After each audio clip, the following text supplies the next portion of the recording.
In this section, we're going to look at some of the most useful built-in functions in MySQL for working with numeric, datetime, and string values. So let's start by looking at the functions for working with numeric data. We have the round function for rounding a number. For example, we can call this function and pass 5.73 and then select the result. Let's take a look. So we get 6.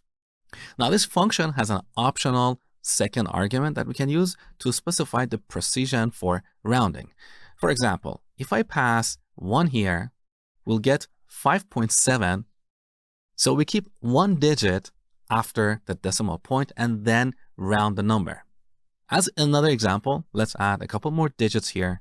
Let's say 4 and 5. Now let's round this number with 2 digits after the decimal point. So we get 5.73, okay? We also have the truncate function for truncating a number.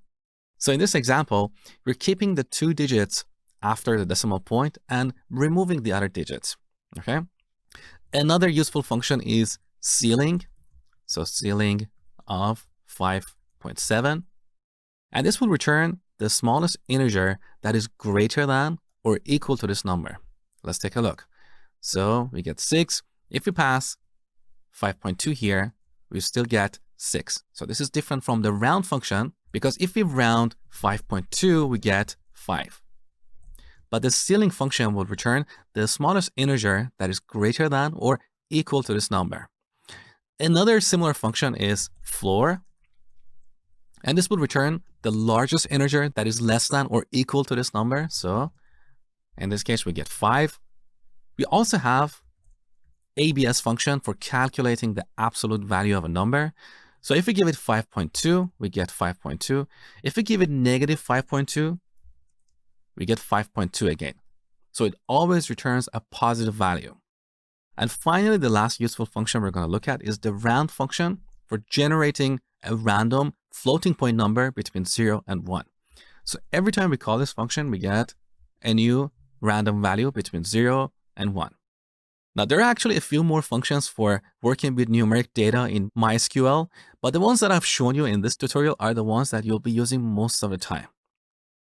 If you want to see the complete list of these functions, open up your browser and search for MySQL numeric functions. Here on this page, you can see all the numeric functions supported in MySQL.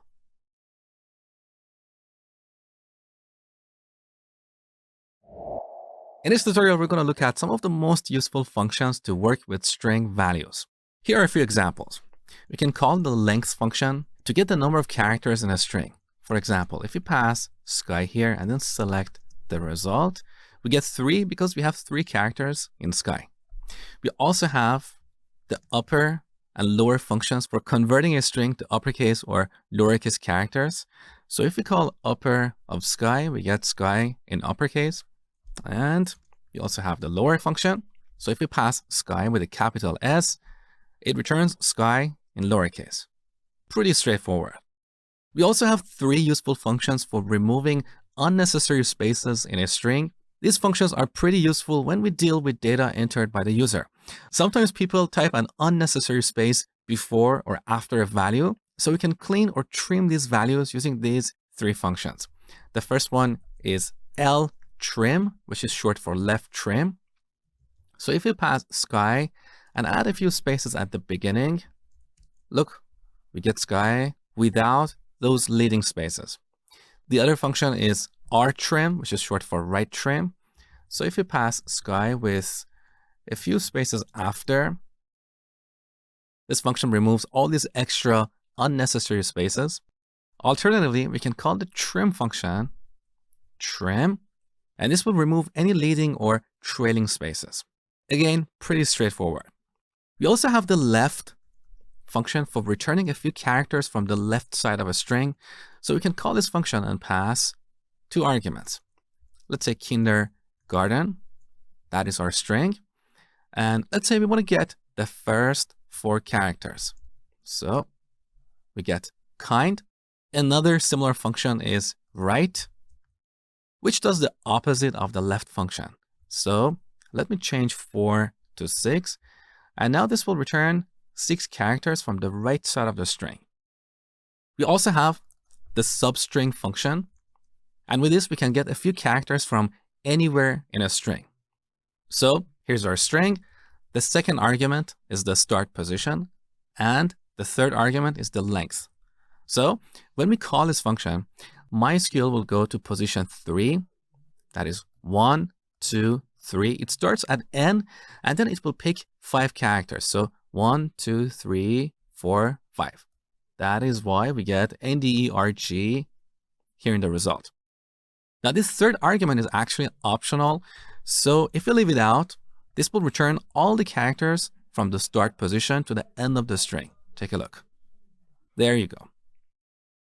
Another useful function is locate, which returns the position of the first occurrence of a character or a sequence of characters. For example, we can call locate with these values. The first argument is our search string. So let's say we want to search for n in kindergarten. When we call this, we get 3 because the position of the first n in this string is 3. So 1, 2, and 3. Now it doesn't matter if we use lowercase or uppercase characters, we get the same result because the searching is not case sensitive. Now, what if we search for a character that doesn't exist in our string? Let's say Q. We get 0. So this is different from a lot of programming languages. In most programming languages, if we search for a character that doesn't exist in a string, we get -1. In mysql, we get 0. We can also search for a sequence of characters like garden, and this will return the first occurrence of the word garden in our string. Take a look. That is 7. So garden starts from 1, 2, 3, 4, 5, 6, and 7. Okay? We can also replace a character or a sequence of characters. So we call the replace function and give it 3 arguments. The first argument is our string, kindergarten. Then what we want to replace, let's say garden with a T, we want to replace this with garden with a D. Let's run this query. So we get kindergarten with a D. And finally, the last function we're going to look at in this lecture is concat, which we use for concatenating 2 strings. So if we have a first name and a last name, we can combine them into one string like this. Here's a better example. So we can go to our SQL store database, select all the records from the customers table. As you know, here we have 2 separate columns for the first and last name. Now we can combine these 2 using the concat function.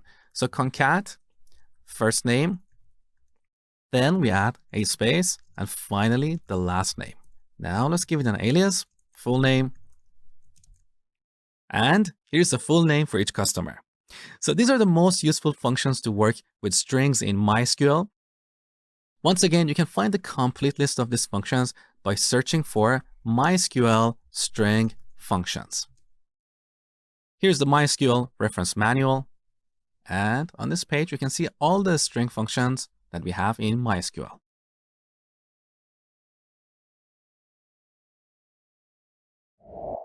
In this lecture, we're going to look at the useful functions to work with dates and times. We can call the now function to get the current date and time. Let's select it. So here's the current date and time on my machine. We also have cur date, which is short for current date, and this returns the current date without the time component. And similarly, we have current time, which returns the current time. Let's take a look. So here's the result. Pretty straightforward. Now we have a bunch of functions for extracting certain components in a date or time.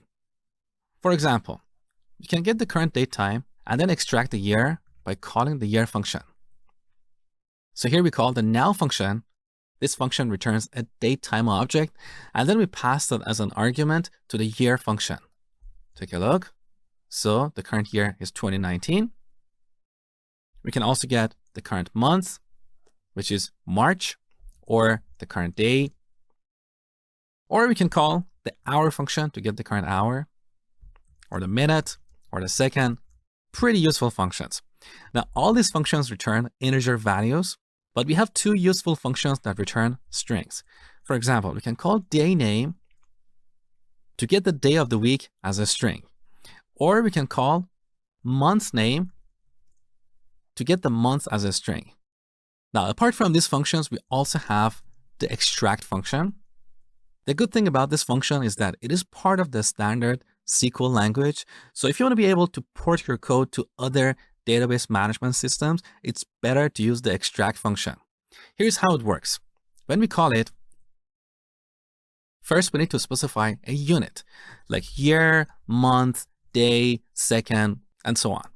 So let's get the day from the current date. This returns 11, or we can extract the year from this date. That returns 2019. So when we call this function, we type out a unit, then the from keyword, and then a datetime value.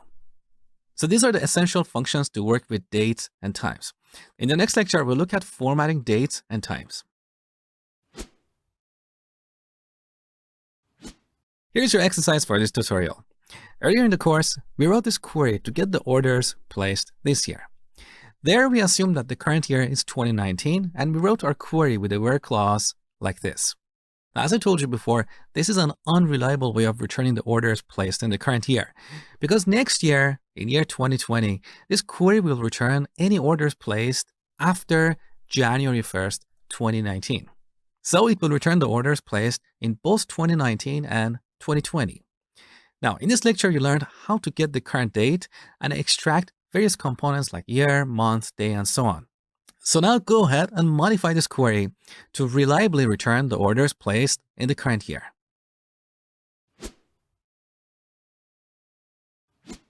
All right, the solution is pretty easy. Instead of hard coding a date value here, we should call the now function to get the current date time. Now we pass the current date time to the year function to extract the current year. And then similarly, we pass this order date to the year function to get the year of the order, and then check to see if both these years are equal.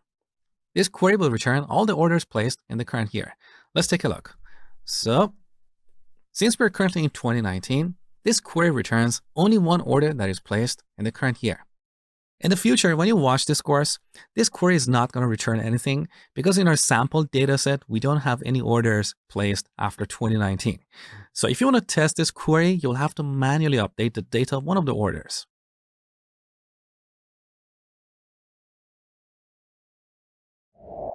You have learned that in MySQL, we represent dates as a string with 4 digits for the year, followed by hyphen, 2 digits for the month, another hyphen, and then 2 digits for the day. Now, this format is useful for us developers, but when presenting dates to our users, this format might not be ideal. So we have a couple of functions for formatting dates and times in a more user-friendly way. The first one is date format, which takes 2 arguments, a date value, and then a format string, which contains special codes for formatting the various parts of a date. For example, here we can use a %y to display a 2-digit year. Let's select the result. So we get 19. But if we use a capital Y here, we'll get a 4-digit year, 2019. There you go. Similarly, we have %m for displaying a 2-digit month. And we can change this to a capital M to get the month name. So this is a more user-friendly date. Now we can also add the date part. So %d. And with this format string, we get March 11, 2019. Now, don't worry about memorizing any of these. You can simply search for MySQL date format string. And here on MySQL reference manual, on this page, if you scroll down, somewhere you should see a table. Let's scroll down more. Where is it? Right here. So in this table, we have all these format specifiers and their description. So here's the date format function. We also have the time format function, very similar, but here we use other format specifiers. For example, we can use %h for the hour, then colon, followed by %i for the minutes. We can also add %p for the PM or AM. There you go. So we use the date format and time format functions to format our dates and times.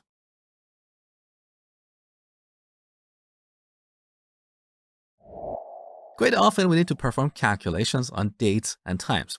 For example, we want to add a day or an hour to a date, or calculate the difference between two dates.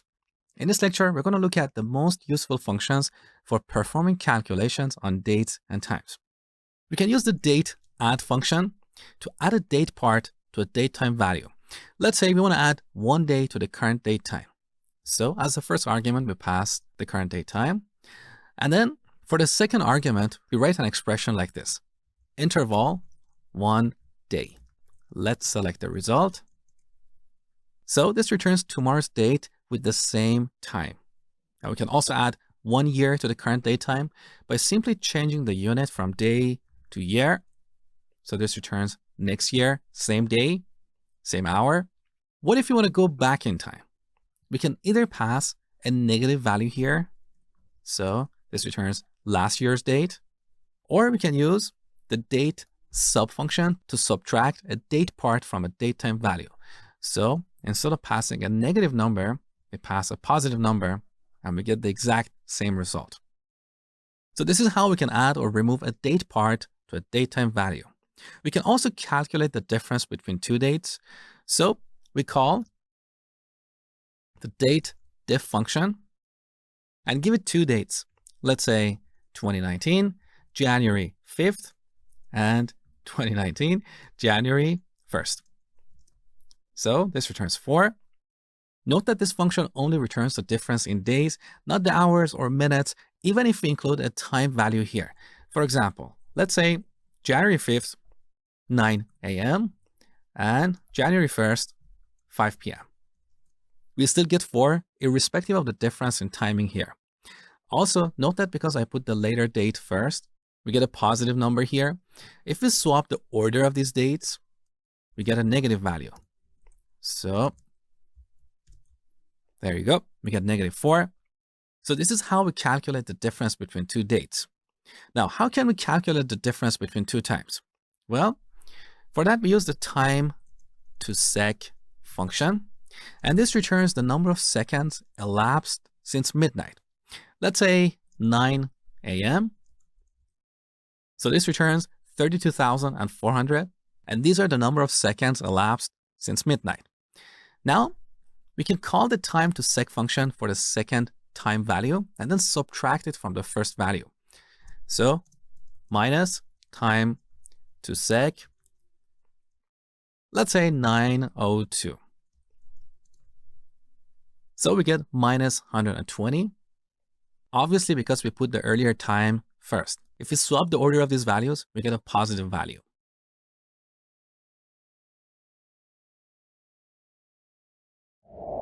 We covered all the essential functions to work with numbers, strings, and datetime values.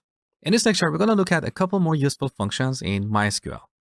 So let's go to our SQL store database and select all the orders. As you can see, some of these orders don't have a shipper, so their shipper ID is null. Let's say for these orders, instead of displaying null to the user, we want to display the label not assigned. So I'm going to simplify this query by picking only two columns, order ID and shipper ID. Now here we can call the ifnull function to substitute null values for shipper ID with something else. In this case, not assigned. So as the second argument, we pass a string. If shipper ID is null, then this function is going to return not assigned. Now let's give it an alias like shipper and execute the query. There you go. So these orders don't have a shipper. In contrast, these other orders do have a shipper, so we see their shipper ID. Now we also have another similar function that is more flexible, and that is the colesce function. Let's say if shipper ID is null, we want to return the value in the comments column. And if comments is also null, then we want to return not assigned. So we call the colesce function. And here we supply a list of values. First, we want to return the value in the shipper ID column. If this is null, we want to return the value in the comments column. If this is null too, then we want to return not assigned. So let's execute this query. In this example, if you look at order number 8, instead of not assigned, we see the value in the comments column. So here's the difference. With the ifnull function, we can substitute a null value with something else. With colesce function, we supply a list of values, and this function will return the first non-null value in the list. All right, here's your exercise for this tutorial. In the same database, write a query to produce this result. Here we have two columns, customer and phone. In the customer column, we display the customer's full name. And in the phone column, we display their phone number. And if we don't have their phone number, we display unknown. Pretty easy. You can knock it out in a minute. All right, first we're going to select customer's full name. So this is where we use the concat function. We get the first name, then we add a space, and next we add the last name. Let's rename this to customer. Now we should display the phone. But if we don't have the phone, we want to display unknown. So we call the ifnull function. And here we can substitute phone with unknown. We could also use colesce. They're both valid solutions. And finally, from the customer's table, actually, we need to assign an alias here as well, phone. Let's execute the query. There you go. This customer doesn't have a phone, so we see the word unknown.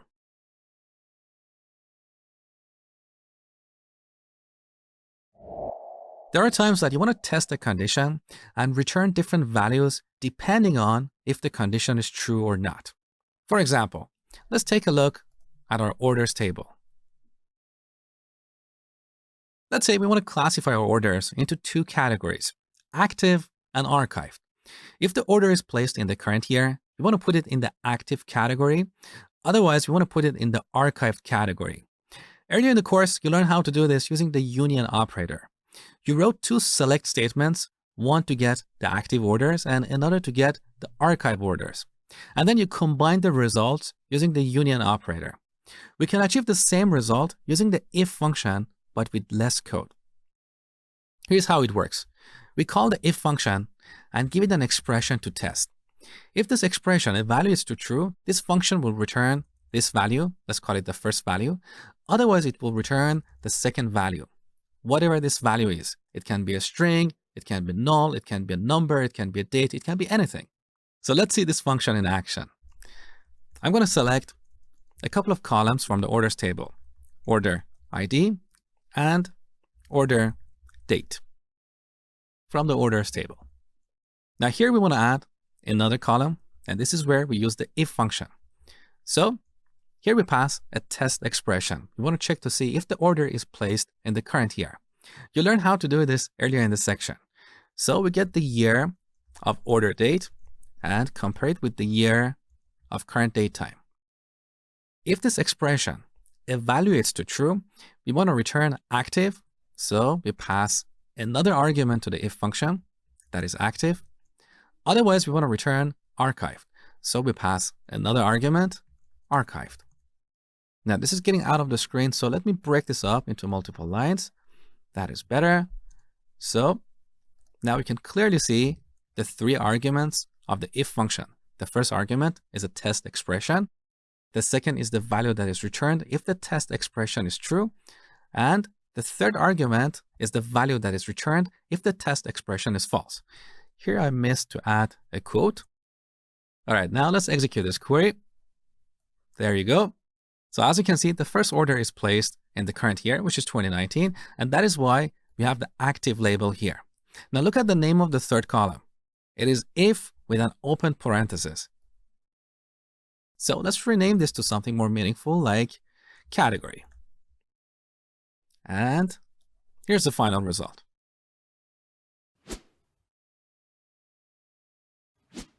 Now here's your exercise for this tutorial. Write a query to produce this result. So here we have 4 columns, product ID, name, the number of times each product has been ordered, and this frequency column, which is based on what we have in the orders column.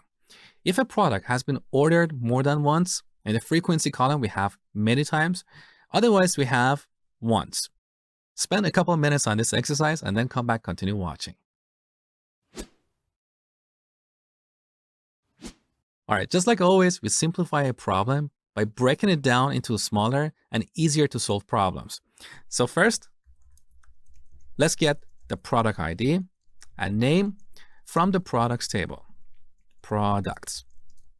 Okay, our query is working up to this point. Beautiful. Next, we need to add a column to display how many times each product has been ordered. We can get that information by joining the products table with the order items table. So here, we join this with the order items table using the product ID column. Now to get the count, here we call the count aggregate function and rename the column to orders. Now, because we have used an aggregate function here, we need to group by these two columns.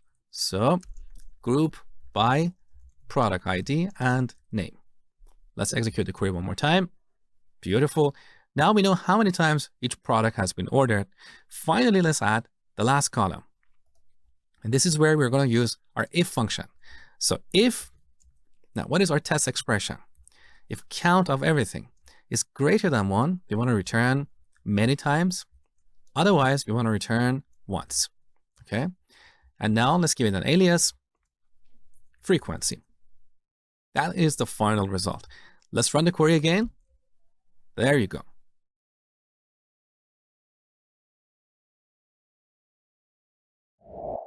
In the last tutorial, you learned about the if function. You learned that with this function, we can test an expression and return different values depending on the result of this expression. Now, what if we have multiple expressions to test? So in our orders example, let's say if the order is placed in the current year, we want to return active. If it was placed last year, we want to return last year. And if it was placed earlier, we want to return archived. So here we have 3 test expressions, and our if function only allows a single test expression. In situations like this, we use the case operator. Let me show you how it works. So I'm going to delete this if function. We type out case, followed by one or more when clauses. Each when clause includes a test expression. Let's say year of order date equals to year of now. So here's our test expression.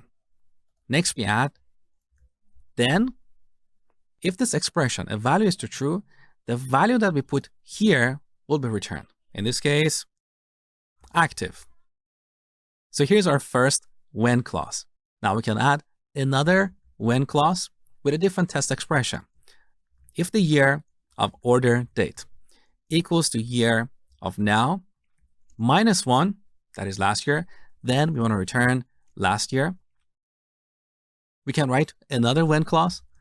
If year of order date is less than year of now minus 1, that means this order was placed 2 years ago or earlier. Then we want to return archived. Now here we can optionally add an else clause.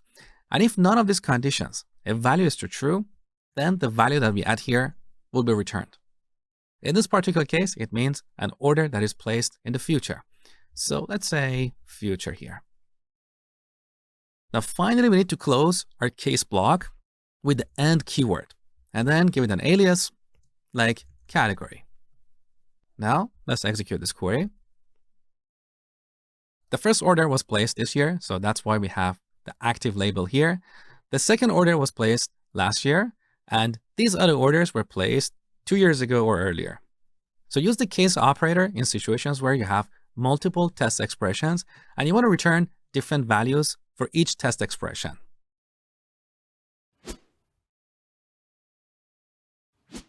Earlier in the course, you wrote a query to classify customers based on their points. So if a customer has more than 3,000 points, we classify them as gold customers. If they have between 2,000 and 3,000 points, inclusive of these values, we regard them as silver customers. Otherwise, if they have less than 2,000 points, we refer to them as bronze customers. Now, the query that we wrote earlier in the course was fairly large because it had 3 parts, 3 select statements that were combined using the union operator. Now, we can simplify this query using the case operator and get the same result. So go ahead and write a query using the case operator to produce this result.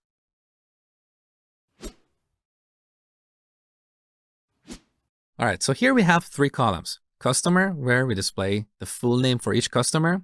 We have points and category. So just like always, let's simplify this problem by breaking it down into smaller and easier to solve problems. First, we just want to display the customer's full name. So select, here we're going to use the concat function, concat, and give it 3 values: first name, a space, and last name. And then we want to give it an alias like customer. Let's select these from the customers table. So our query is working up to this point. Beautiful. Next, we need to add the points. That is pretty easy. And finally, we need to add the category column. So here we use the case operator. We have one test expression for customers who have more than 3,000 points. So if points is greater than 3,000, then we want to return gold. Here's the second test expression. If the customer has greater than or equal to 2,000 points, then we want to return silver. So if the first test expression is false, that means the customer has 3,000 points or less. So we fall in the second test condition. Here we are checking to see if the customer has between 2,000 and 3,000 points, inclusive of these values. If that's the case, we return silver. Otherwise, that means the customer has less than 2,000 points. Here we return bronze. Now finally, we need to end this block and give it an alias called category. So here's the end result. Let's execute our query and make sure it works. There you go.